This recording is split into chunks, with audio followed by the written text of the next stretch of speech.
ഓണത്തിൻ്റെ ഏറ്റവും വലിയ സന്ദേശം സൂര്യൻ്റെ സന്ദേശമാണ് എന്നെനിക്ക് തോന്നുന്നു.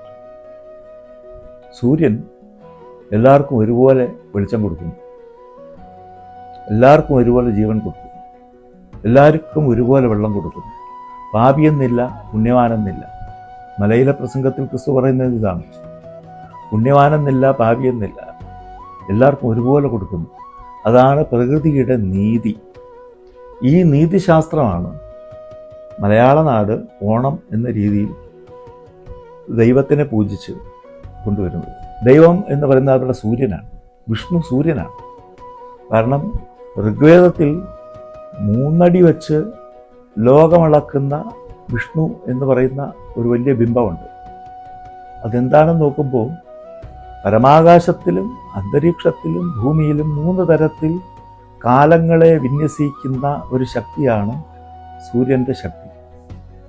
ആ ശക്തിയാണ് നമുക്ക് ഓണം ഉണ്ടാക്കിയത്. ആ സൂര്യൻ്റെ നീതി തന്നെയാണ് ഓണത്തിൻ്റെ നീതി. അത് കുട്ടിക്കാലത്തെ എനിക്ക് തോന്നിയിട്ടുണ്ട്. ഇല്ലാത്ത വീട്ടിൽ അന്നം കൊടുക്കുക. ഈ അന്നം കൊടുക്കുക, എടുക്കുന്നതല്ല ഓണം, കൊടുക്കുന്നതാണ് എന്ന് പറയും.